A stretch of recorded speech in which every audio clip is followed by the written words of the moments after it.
السلام علیکم ویورز، ہمارے چینل پر خوش آمدید۔ میں مردہ عورتوں کو غسل دیتی تھی اور یہ کام میں نے بہت مجبوری میں شروع کیا تھا کیونکہ میں پڑھی لکھی نہیں تھی، اس لیے مجھے کہیں پر بھی جاب آسانی سے نہیں مل رہی تھی۔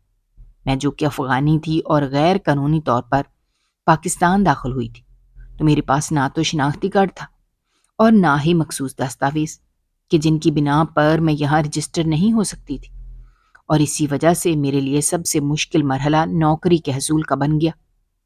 میں نے گھر کے قریب جتنے بھی پرائیویٹ سکول دیکھے تھے، اس میں آیا کے طور پر کام کرنا چاہا، لیکن جب مجھ سے ڈاکومنٹس مانگے گئے تو میں پریشان ہو گئی، اور ان ڈاکومنٹس کے نہ ہونے کی وجہ سے ہی مجھے جاب نہ ملی۔ تو میرے لیے سب سے مشکل مرحلہ اپنے ساتھ ساتھ اپنی بیٹی کو بھوک سے بلکتے دیکھنا تھا۔ میں تو روکھی سوکھی کھا کر بھی گزارا کر سکتی تھی، لیکن میری نوری بہت چھوٹی تھی، اس کا دودھ پینے کے بغیر گزارا ممکن نہیں تھا۔ جب وہ ساری رات دودھ نہ ہونے کی وجہ سے تڑپ کر روتی تو مجھے یہ سمجھ نہ آتی کہ میں ایسا کیا کروں کہ میرے ہاتھ میں 4 پیسے آ جائیں، کیونکہ اپنے شوہر سے تو مجھے اس بات کی امید نہیں تھی کہ وہ اس مشکل مرحلے پر میرا ساتھ دے گا، بلکہ الٹا گھر میں جو 2-4 چیزیں جمع تھیں وہ انہیں بھی بیچ کر اپنا نشہ پورا کرتا یا جوئے میں اڑا دیتا۔ اس کی اس بری خصلتوں کے سامنے مجھے یہ سمجھنا آتا کہ میں اسے کیسے احساس دلاؤں جب وہ خود ہی گھر کے ان حالات کو سمجھنا ہی نہیں چاہتا۔ کبھی کبھی تو مجھے لگتا کہ میں خود بھی زہر کھا لوں اور بھوک سے روتی بلکتی بچی کو بھی زہر دے کر ہمیشہ کے لیے میٹھی نیند سلا دوں، لیکن میں اللہ کے خوف سے یہ قدم اٹھانے سے گریز کرتی تھی۔ میں ہر وقت اللہ سے دعا کرتی کہ مجھے اس مشکل مرحلے سے نکالیں، جس میں سے نکلنا مجھ جیسے بے بس اور کمزور انسان کے لیے آسان نہیں تھا۔ اس دوران میں نے جسم جان کا رشتہ برقرار رکھنے کے لیے طرح طرح کے کام کیے۔ میں نے گھر میں مرغیاں پالی ہوئی تھیں، تو ایک دن خیال آیا کہ کیوں نہ میں ان کے انڈے بیچوں، تو جو 2-4 پیسے میرے پاس اکٹھے ہوں گے تو کم از کم میں ان سے بچی کی ضروریات تو پوری کر سکوں گی۔ تو میں نے پیٹ کی مجبوری کی خاطر انڈے بیچنے کے لیے سڑکوں پر بیٹھنا بھی قبول کر لیا۔ لیکن چونکہ میں بہت خوبصورت تھی، بڑی سی چادر اور نقاب میں ہونے کے باوجود مرد میرے ارد گرد جھمکٹا بنانے لگے تو میں پریشان ہو گئی۔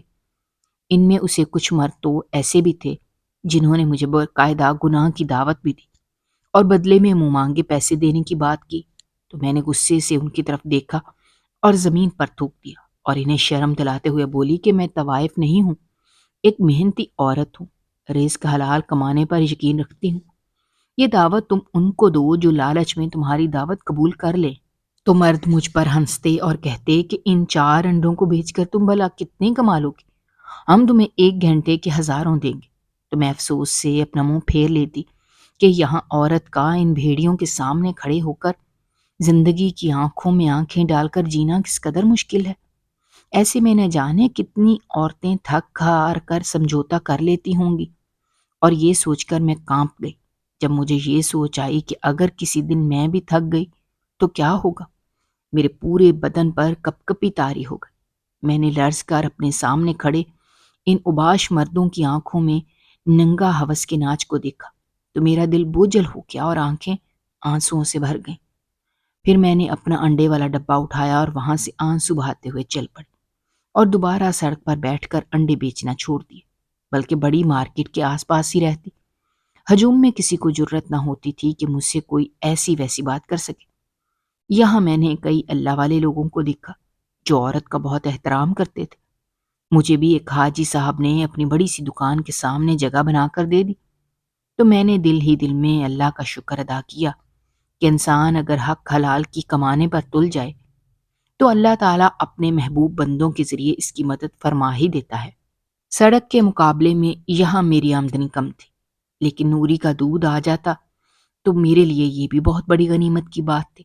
خود مجھ میں اب بھوک برداشت کرنے کی عادت سی بڑھتی جا رہی تھی، اس لیے مجھے اتنا فرق نہ پڑتا، لیکن پریشانی اس دن زیادہ بڑھ جاتی جس دن میرا ایک انڈا بھی نہ بکتا تو مجھے نوری کی پریشانی شروع ہو جاتی۔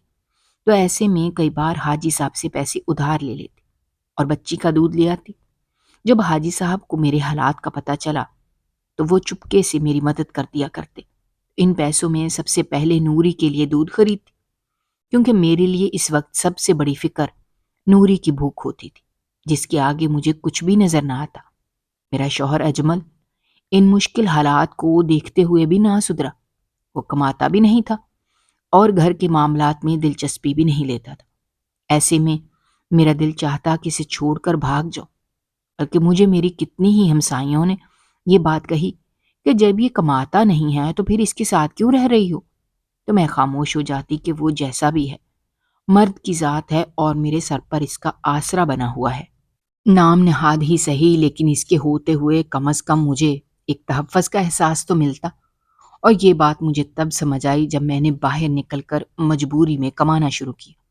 تو تب مجھے یہ پتا چلا کہ اجمل کے ساتھ میرا قائم یہ رشتہ کتنا مقدس ہے، کیونکہ اس رشتے سے باہر بہت بڑے بڑے مگرمچھ ہیں جو عورت کو نگلنے کے لیے ہر وقت تیار بیٹھے رہتے ہیں۔ یہ کم از کم مارتا ہے تو چار دیواری کے اندر ہمارے رشتے کا عزت سے نام تو برقرار رہتا ہے، لیکن باہر یہ چلتے پھرتے بھیڑیے تو عزت بھی چھین لیتے ہیں اور اس تعلق کو گالی بھی بنا دیتے ہیں۔ میں نے کم عمری میں بہت سارے سبق سیکھ لیے تھے جو تاعمر میرے لیے کافی تھے، اس لیے میں صبر کر کے اپنا وقت گزار رہی تھی اور دل میں اس کے لیے دعائیں بھی کرتی تھی کہ یہ سدھر جائے، جو مجھے فی الوقت تو بہت ہی مشکل نظر آ رہا تھا۔ وقت یوں ہی گزرتا رہا، کبھی پیٹ بھرنے کو کھانا مل جاتا اور کبھی رات بھوکے ہی گزارنی پڑتی۔ ایک دن میں جب کام پر نکلی تو حاجی صاحب کی دکان بند دیکھی تو پریشان ہو گئی، کیونکہ وہ تو کبھی بھی دکان بند نہیں کرتے تھے، چاہے آندھی طوفان ہو، بارش ہو، یا وہ اگر بیمار بھی ہوں تو بھی دکان کھولتے تھے۔ یہ آج ان کی دکان کیوں بند ہے؟ مجھے ایک عجیب سی بے چینی شروع ہو گئی، کیونکہ وہ مجھے کسی فرشتے سے کم نہیں لگتے تھے۔ میری زندگی پر ان کے بہت سارے احسانات تھے، اس لیے مجھے ان کی فکر ہونے لگی۔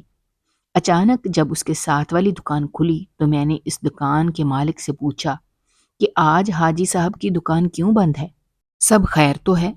تو انہوں نے کہا کہ تمہیں نہیں پتا، ان کی والدہ کا انتقال ہو چکا ہے۔ تو میں ایک دم سے پریشان ہو گئی اور انا للہ پڑا۔ پھر میں دوبارہ سے اپنی جگہ پر آ کر بیٹھ گئی، لیکن میرا دل اندر ہی اندر کڑ رہا تھا۔ حاجی صاحب کے گھر اتنی بڑی بات ہو گئی ہے اور میں یہاں کمانے کے لیے بیٹھی ہوں، اس سے بڑی خود غرضی اور کیا ہوگی؟ مجھے اپنے آپ پر شرم آنے لگی۔ پھر میں نے ایک فیصلہ کیا اور اٹھ کھڑی ہوئی۔ اپنے انڈے کے ڈبے کو لے کر میں ساتھ والی دکان پر آئی اور ان سے کہا کہ بھیا، یہ تازہ ابلے ہوئے انڈے ہیں، اگر آپ کے پاس کوئی گاہک آتا ہے تو اسے یہ دے دینا اور مجھے حاجی صاحب کے گھر کا پتہ دیں، میں وہاں جاتی ہوں۔ تو انہوں نے مجھے حاجی صاحب کے گھر کا ایڈریس سمجھایا، جو اس مارکیٹ کے پاس ہی تھا، اور مجھے وہاں پیدل جانے میں کوئی دقت نہ ہوئی، اور میں 10 منٹ کے بعد ہی ان کے بڑے سی گیٹ کے پاس ہی کھڑی تھی۔ حاجی صاحب کی نظر جو ہی مجھ پر پڑی تو وہ باہر آئے اور انہوں نے میرے سر پر ہاتھ رکھا اور مجھے زنان خانے کی طرف بھیج دیا۔ میں بھی حال سے گزر ہی رہی تھی کہ اچانک ایک خاتون نے مجھے اندر کی طرف بلا لیا۔ آپ کو میت نہلانا آتا ہے کیا؟ تو میں نے سر ہلاتے ہوئے کہا کہ ہاں، میں نہلا سکتی ہوں۔ تو ان کے چہرے پر چھائی ہوئی پریشانی کم ہوتی ہوئی نظر آئی۔ میں یہ کام اس لیے بھی جانتی تھی کہ ادھر افغانستان میں آئے دن بمباری کی وجہ سے کسی نہ کسی کی موت ہوتی رہتی تھی، تو میری والدہ آگے بڑھ کر مردے کو غسل دیا کرتی تھی، تو میں بھی ان کے ساتھ ہی ہوتی، اس لیے مجھے غسل کے تمام فرائض پتہ تھے۔ حالانکہ یہ کام تو میری والدہ کا تھا، میں نے کبھی بھی ان کے ساتھ یہ کام نہیں کروایا، لیکن بات حاجی صاحب کی والدہ کی تھی، اور ایسے میں ان کی والدہ کو غسل دینا میں اپنے لیے اسے بہت بڑی سعادت سمجھتی تھی۔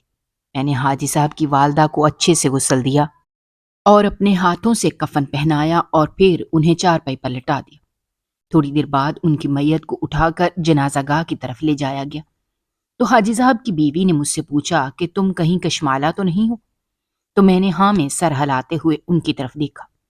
حاجی صاحب نے تمہارا بہت ذکر کیا تھا، چلو اچھا ہے، اس بہانے تم سے ملاقات ہو گئی۔ وہاں پر موجود کئی خواتین نے مجھے غور سے دیکھا، کیونکہ میں انتہائی خوبصورت اور لمبے قد کاٹ کی مالک تھی، تو انہیں لگا کہ شاید میں کسی بہت امیر گھرانے سے تعلق رکھتی ہوں۔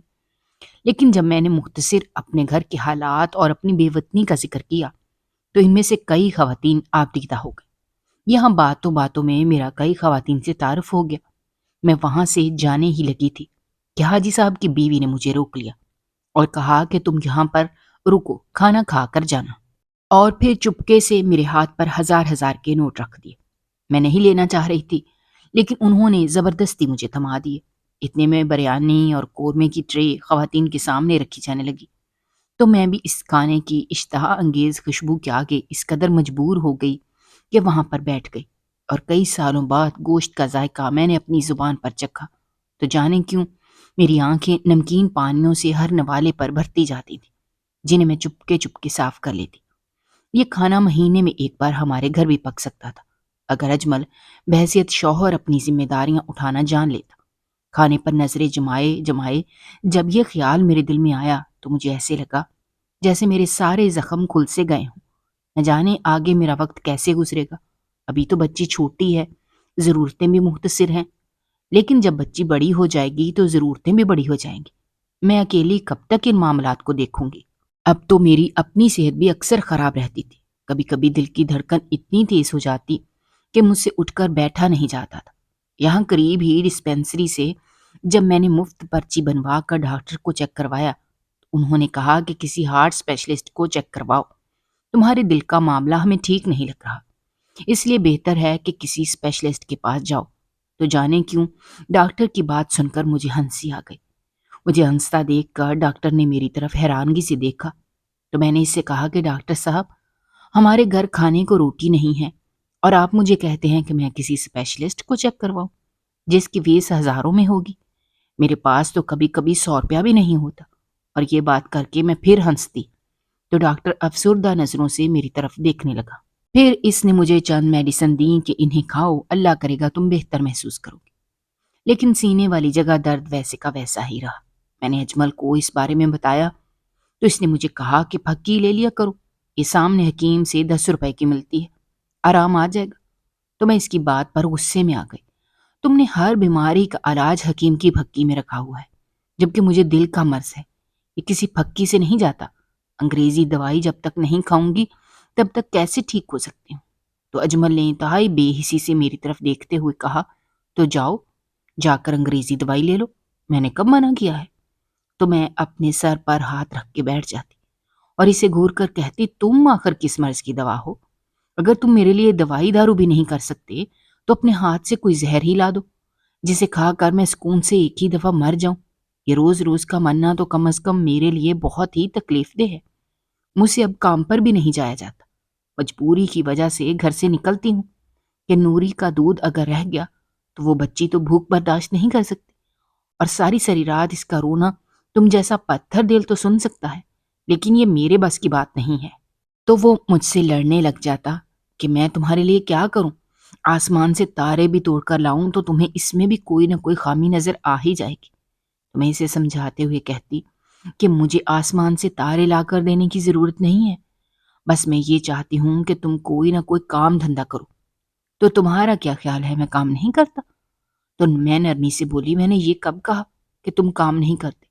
تم کام کرتے ہو لیکن مستقل مزاجی کے ساتھ نہیں کرتے، 2 دن کرتے ہو اور 10 دن نہیں جاتے، اس طرح تو کوئی بھی تمہیں نوکری پر نہیں رکھے گا۔ میری بات سن کر وہ تھوڑا سا نرم ہوا اور مجھے کہنے لگا کہ اب تو 1 ماہ سے مستقل ہی مالک کی دکان پر جاتا ہوں، مالک بھی اب مجھ سے خوش ہے، لیکن کمبخت مجھے وقت پر تنخواہ نہیں دیتا، تو میں کیا کروں؟ تو میں نے اسے تسلی دی کہ تم اپنا کام ایمانداری سے کرو، وہ تمہیں تنخواہ بھی وقت پر دینا شروع کر دے گا، اور دوسری طرف تم جو پیسے کماتے ہو اسے جوئے پر ضائع نہ کرو۔ اگر تم یہ کام چھوڑ دو تو ہمارے گھر کے حالات بہتر ہو سکتے ہیں۔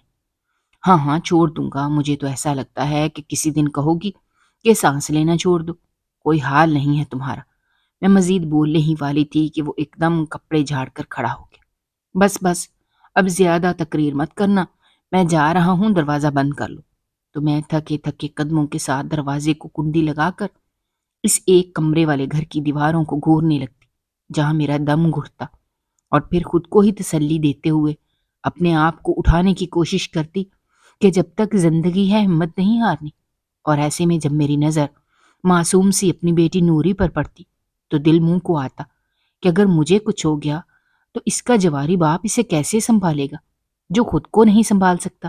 اس لمحے میں کتنی بے بس ہوتی یہ میرا خدا ہی بہتر جانتا تھا۔ کاش میرا بھی کوئی ہوتا تو آج میں اتنی تنہا نہ ہوتی۔ میں اپنے گھٹنوں پر سر رکھے اپنے ان حالات کو سوچتے سوچتے اکثر پھوٹ پھوٹ کر رونے لگتی ایسے میں مجھے اپنے اماں بابا بہن بھائی شدت سے یاد آنے لگتے۔ کاش وہ ہوتے تو اجمل کو ان کا ڈر ہوتا۔ واقعی یہ سچ ہے، جن بیٹیوں کا میکا کمزور ہوتا ہے یا سرے سے میری طرح ہوتا ہی نہیں، ان کی سسرال میں کا خزت نہیں ہوتی۔ آج اگر میرے جوان بھائی زندہ ہوتے، ماں باپ میرے پاس ہوتے، تو اجمل اتنا بے رحم نہ بنتا، اسے تھوڑا سا میرے اپنوں کا ڈر ہوتا۔ لیکن جب مقدر میں سکھ نہ لکھا ہو تو کسی سے کیا گلا۔ وقت اسی طرح سے گزرتا رہا۔ ایک دفعہ پھر حاجی صاحب کے رشتہ داروں کے ہاں فوتگی ہو گئی، تو انہوں نے اسپیشل مجھے بلاوا بھیجا کہ میت کو غسل آ کر دو۔ تو میں وہاں چلی گئی۔ اس کام کی مجھے ٹھیک ٹھاک اجرت ملی، تو گھر واپس آتے آتے میں نے صرف نوری کے لیے بہت ساری چیزیں لی، بلکہ جو راشن اتنے عرصے سے ختم تھا وہ بھی بآسانی لے لیا۔ ڈھیروں بیگ اٹھائے جب میں گھر لوٹی تو احساس تشکر سے میری آنکھیں بھیگی رہیں۔ فٹافٹ نوری کو دودھ پلایا اور اپنے لیے بہترین دال چاول بنانے کے بعد ڈٹ کر کھانا کھایا اور پھر نوری کے پاس جا کر لیٹ گئی۔ اجمل کا آج بھی گھر رات کو آنے کا کوئی ارادہ نظر نہیں آ رہا تھا، تو میں نے دروازے کو اچھی طرح سے کنڈی لگا کر تالا لگا دیا اور پھر چاروں کل اور آیت الکرسی پڑھ کر پھونک دی اور نوری کے پاس آ کر لیٹ گئی۔ لیکن پھر اٹھ کر میں نے اپنا پرس کھولا تو اس میں آج جو مجھے اجرت ملی تھی اسے گننے لگی۔ سودا سلف پر خرچہ کرنے کے بعد بھی میرے پاس اتنے پیسے بچ گئے تھے کہ میں پورا ایک ہفتہ آرام سے گزار سکتی تھی۔ کیوں نہ مجھے یہ کام کرنا چاہیے، اس میں ٹھیک ٹھاک آمدن بھی ہے اور میں باعزت طریقے کے ساتھ چار دیواری کے اندر یہ کام کر کے 2 وقت کی روٹی کما سکتی ہوں۔ یہ سوچ جب میرے ذہن میں آئی تو میری آنکھیں چمکنے لگی۔ میں حاجی صاحب سے اس سلسلے میں بات کرتی ہوں، وہی میرے لیے اس کام کو ڈھونڈنے میں مددگار ثابت ہو سکتے ہیں۔ چنانچہ میں نے اگلے دن صبح ہوتے ہی اپنے ابلے ہوئے انڈے اٹھا کر حاجی صاحب کے پاس بنے ہوئے ڈھابے پر لے جا کر رکھے اور بے چینی سے حاجی صاحب کے آنے کا انتظار کرنے لگی۔ جو ہی انہوں نے دکان کھولی تو تھوڑی دیر کے بعد میں ان کی دکان کے باہر آ کر کھڑی ہو گئی۔ مجھے کھڑا دیکھ کر حاجی صاحب خود ہی دکان سے باہر آئے اور پوچھنے لگے، کشمالہ کیا بات ہے بیٹا، کوئی پریشانی ہے کیا؟ ان کا مجھے یوں بیٹا بلانا میری آنکھوں میں ڈھیروں نمکین پانی لے آیا۔ میں نے فٹافٹ اپنی آنکھیں چادر سے رگڑی اور ان سے کہا، حاجی صاحب مجھے آپ سے بہت ضروری بات کرنی ہے۔ تو وہ مجھے کہنے لگے کہ ضرور بچے کہو، کیا بات کرنی ہے؟ تو میں نے انہیں کہا کہ آپ کی جان پہچان بہت سارے لوگوں کے ساتھ ہے، اس لیے اگر خدا نخواستہ کہیں پر فوتگی ہو جائے تو آپ میرا بتا دیں کہ میں مردہ خواتین کو غسل دے سکتی ہوں۔ یوں مجھے بھی چار دیواری کے اندر ایک باعزت روزگار مل جائے گا اور عین ٹائم پر مردے کو غسل دینے کے معاملے میں گھر والوں کی پریشانی بھی ختم ہو جائے گی۔ تو انہوں نے میرے سر پر ہاتھ رکھا اور مجھے کہا کہ بیٹا میں نے تمہارے لیے یہی کام سوچ رکھا ہے، اسی لیے جب ہمارے رشتہ داروں کے ہاں فوتگی ہوئی تو میں نے کہا کہ کسی کو مت بلانا، کشمالہ ہے، وہ آپ کے سب کام سنبھال لے گی، باقی بھی جہاں مجھ سے بس پڑا میں لوگوں کو بتاتا رہوں گا۔ تم اس سلسلے میں پریشان نہ ہو، اللہ بہت بڑا کارساز ہے، وہ ضرور تمہارے لیے کوئی نہ کوئی راستہ نکال ہی لے گا۔ تو ان کی بات سن کر میرا دل مطمئن سا ہو گیا اور پھر یہ سلسلہ تو چل ہی نکلا۔ حاجی صاحب کے توسط سے مارکیٹ کے لوگ بھی مجھے اپنے اس کام کے حوالے سے جاننے لگ گئے تھے، اسی لیے حاجی صاحب کے علاوہ بھی اگر کوئی مجھے فوتگی پر بلاتا تو میں وہاں ضرور جاتی۔ اب آہستہ آہستہ میرے حالات کافی بہتر ہوتے جا رہے تھے اور سب سے بڑی خوش قسمتی کی بات یہ ہوئی کہ لوگ مجھے اس کام کے حوالے سے پہچاننے لگ گئے تھے۔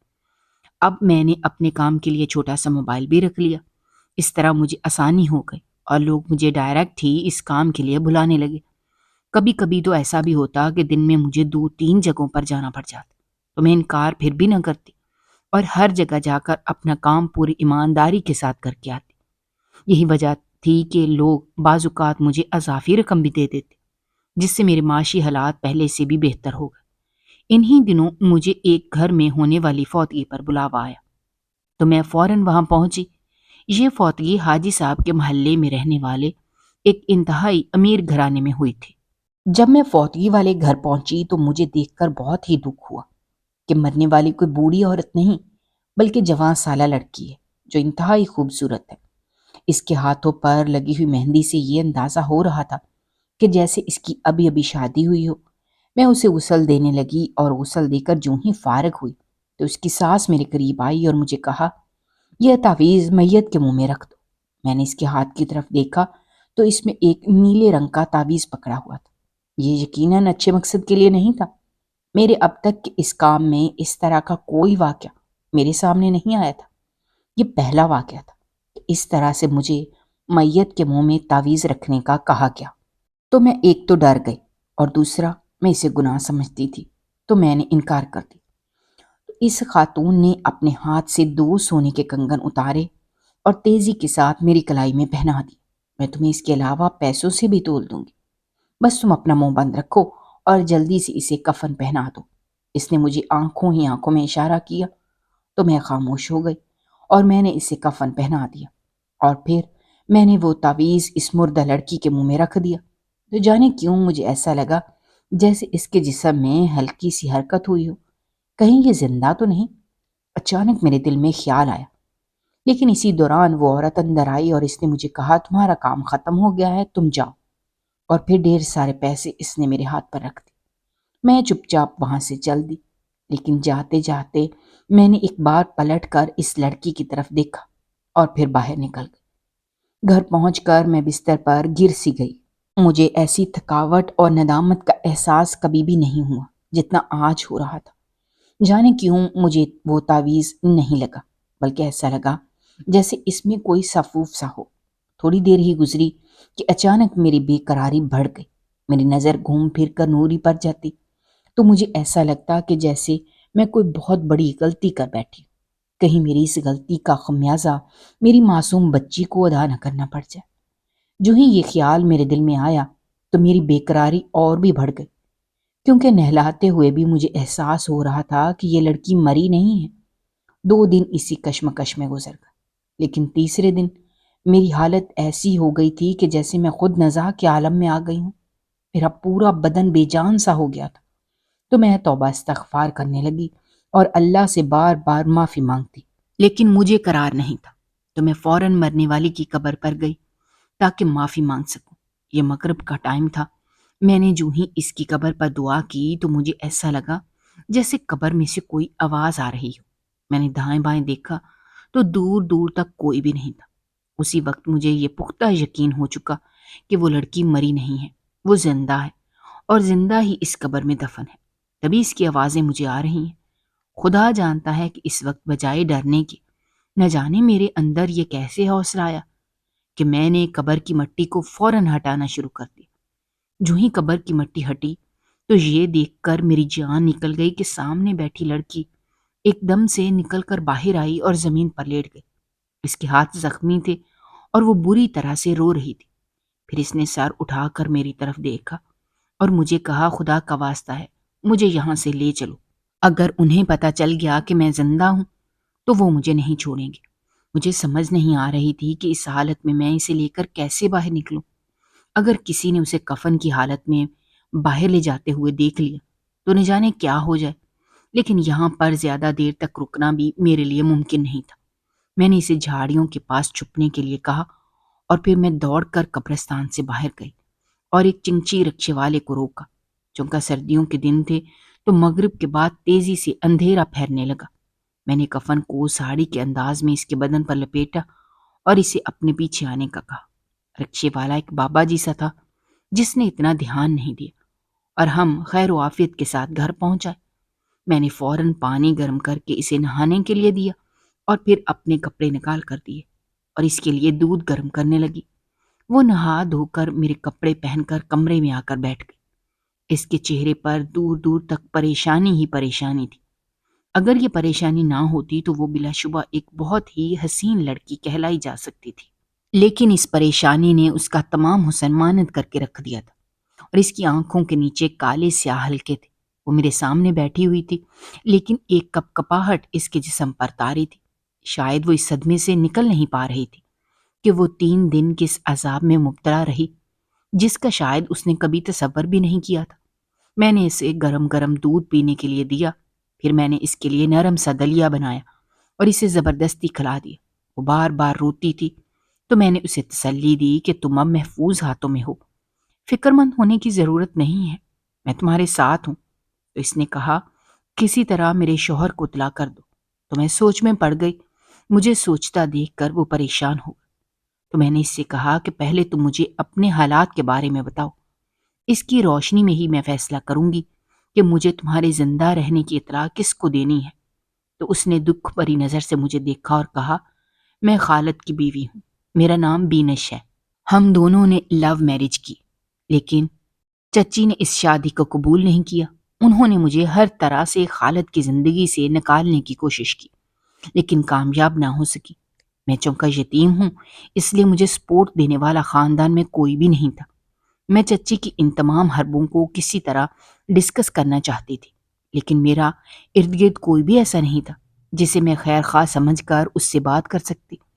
چچی مجھ پر اتنی کڑی نگاہ رکھتی تھی کہ میں خالد سے بھی کچھ نہیں کہہ پاتی تھی۔ ویسے بھی شادی کے بعد چچی نے ان کو کاروبار میں اتنا الجھا دیا تھا کہ انہیں میرے لیے وقت نکالنا مشکل ہو گیا۔ چچی بزنس ٹور کے لیے باقی بیٹوں کو بھیجنے کے بجائے خالد کو بھیجتی، اور میں یہ بات بہت اچھے سے جان چکی تھی کہ وہ مجھ سے خالد کو آہستہ آہستہ دور کر رہی ہیں، لیکن یہ کام وہ انتہائی منظم طریقے سے کر رہی ہیں کہ خالد کو شک نہ پڑے۔ میں نے کئی بار خالد کو یہ بات سمجھانے کی کوشش کی تو الٹا خالد میرے مخالف ہو گئے، تو میں چپ ہو گئی۔ جب خالد شہر سے باہر جاتے تو وہ کون سا ظلم ہے جو چچی میرے اوپر نہیں ڈھاتی تھی۔ مجھے نہ تو کھانا دیا جاتا اور نہ ہی مجھے کمرے سے باہر نکلنے دیتی۔ وہ مجھے ایک طرح سے کمرے میں قید کر لیتی، اور جو کھانا وہ مجھے بھیجتی، اسے کھانے کے بعد میری طبیعت اکثر خراب ہو جاتی۔ مجھے ایسا لگتا جیسے اس کھانے میں مجھے سلو پوائزننگ دی جا رہی ہے۔ میرے پاس کوئی پروف نہیں تھا، اور اگر بنا پروف کے میں یہ بات خالد سے کرتی تو الٹا وہی مجھ سے خفا ہو جاتے کہ تم میری ماں پر الزام لگا رہی ہو۔ ایک تو وہ تمہیں کمرے میں کھانا بھیجتی ہیں، اور الٹا تم اسے ہی برا بنا کر میرے سامنے پیش کر دیتی ہو۔ میں دوہرے عذاب میں تھی، بولتی تھی تو اپنا نقصان ہوتا تھا، اور چپ کرتی تھی تو آہستہ آہستہ مر رہی تھی۔ پھر ایک دن کھانا کھانے کے بعد میری طبیعت اتنی بگڑی کہ میں بے ہوش ہو گئی، لیکن میری بے ہوشی ایسی تھی کہ مجھے سب کی آوازیں سنائی دے رہی تھیں، لیکن نہ تو میں اپنے جسم کو ہلا پا رہی تھی اور نہ ہی بول پا رہی تھی۔ جس وقت انہوں نے تمہیں میرے منہ میں تعویذ رکھنے کے لیے دیا تو وہ دراصل تعویذ نہیں تھا، ایک سفوف تھا جو میرے منہ میں رکھنے کے بعد ہی گھل گیا، اور میں مکمل بے ہوش ہو گئی۔ اور جب میری آنکھ کھلی تو میں ایک اندھیری قبر میں تھی۔ وہ تعویذ نما سفوف میرے منہ میں اسی لیے رکھا گیا تھا تاکہ میں مکمل بے ہوش رہوں، اور قبر میں دفن ہونے سے پہلے کہیں مجھے ہوش نہ آ جائے۔ جس دن یہ واقعہ ہوا، اس سے ایک دن پہلے انتہائی منصوبہ بندی کے ساتھ خالد کو دبئی بزنس ٹور کے لیے بھیج دیا گیا۔ اب جب وہ واپس لوٹا ہوگا تو اس کے سامنے یہ کہانی گھڑ دی گئی ہوگی کہ میت کو رکھنا ممکن نہیں تھا، اسی لیے دفن کر دیا گیا۔ اب میں ساری حقیقت خالد کے سامنے لانا چاہتی ہوں، اس لیے تم کسی طرح سے خالد کو فون کر کے یہاں بلا لو۔ تو میں نے اس کی ساری بات سننے کے بعد اس معاملے میں حاجی صاحب کو بھی شامل کرنا مناسب سمجھا کہ اگر خدا نخواستہ کوئی ایسی ویسی بات ہو جائے تو مجھے غریب سمجھ کر پھنسانے کی کوشش نہ کی جائے۔